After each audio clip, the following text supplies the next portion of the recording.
welcome back to Cindy's Library. This is Cindy, and today doing Tolkien Talk, specifically The Hobbit.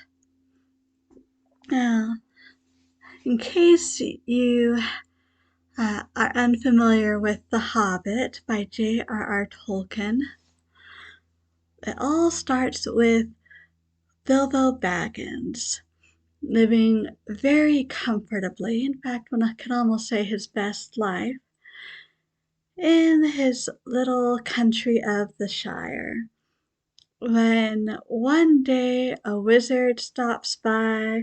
The next thing he knows, he's got 13 dwarves who have invited themselves to his house, and before he knows it, he gets swept off to an adventure with the dwarves and the wizard Gandalf, specifically to help the dwarves get their gold and kingdom back from the dragon Smog.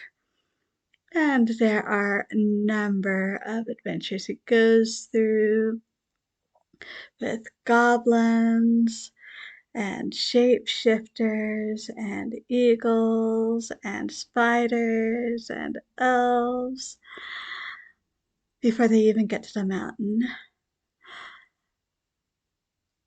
A subtitle of it is There and Back Again. So I guess we can say that yes, Bilbo does make it back, but how he makes it back is another matter. You'll have to read the book for that. But beyond that, what to say about this?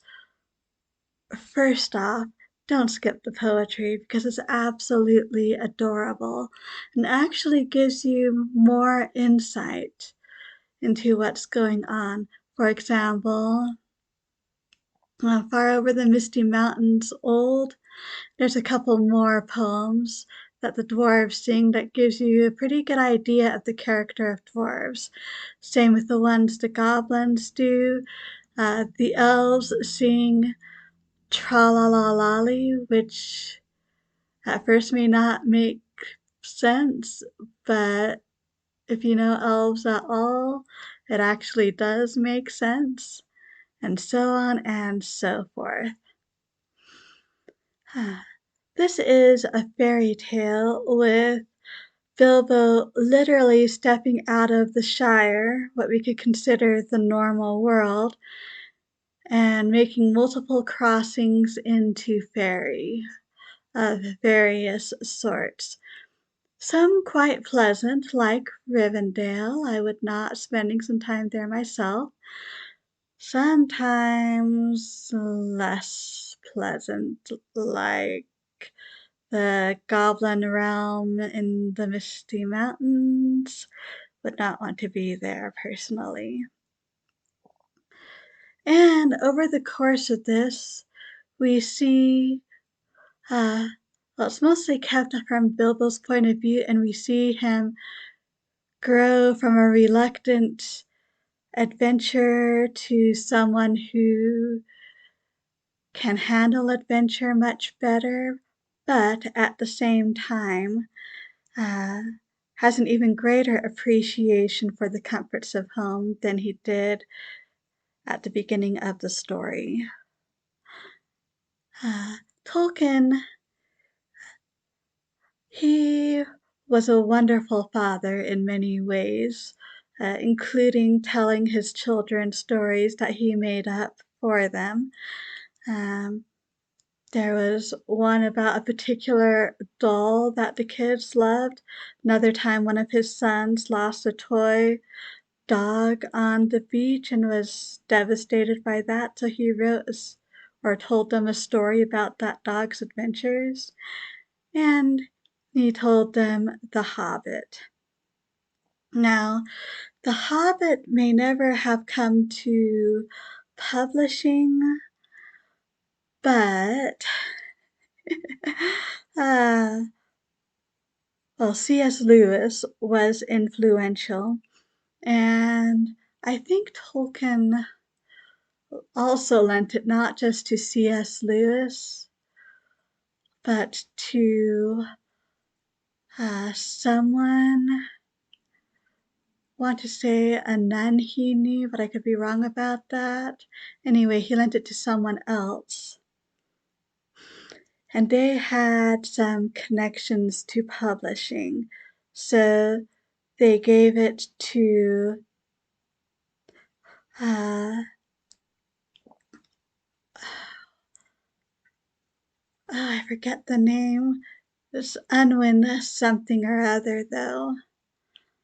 And Mr. Unwin, he gave it to his son Rainier, who might have been around 9 or 10 at the time, I think, to read. And his son approved it. And he earned like 20 cents for writing a paragraph of a review about it. So The Hobbit ended up getting published, which was a wonderful thing because it put Tolkien in touch with the publishing world in a non-academic way for the very first time and introduced him to a new readership, which would be primed and ready for The Lord of the Rings when that came out uh, over a decade later. So there is that as well.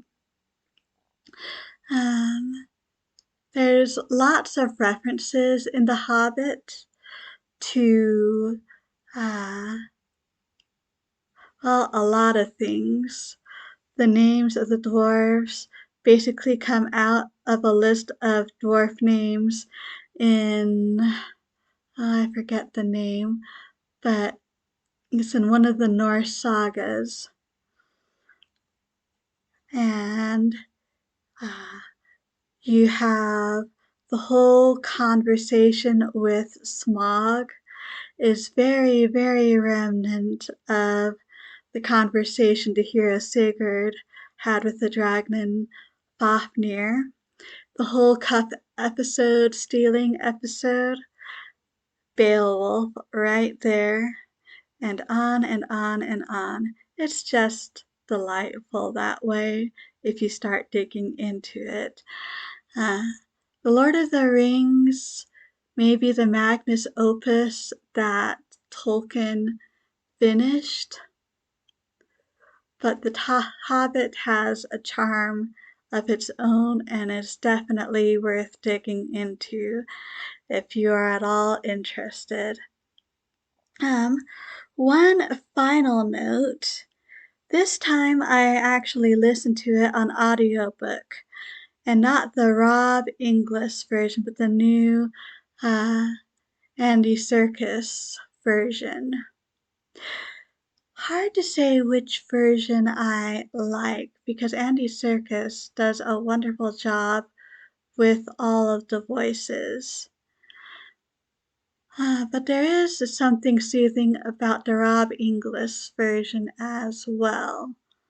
So I'm not sure you can go wrong for an audiobook for The Hobbit if that is what you want.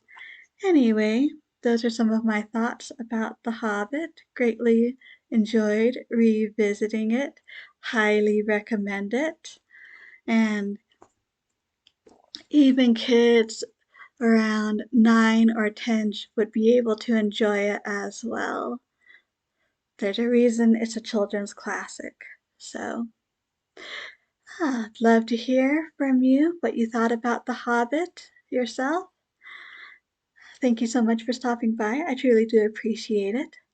So until next time, I hope we all stay safe and healthy. And as always, happy reading.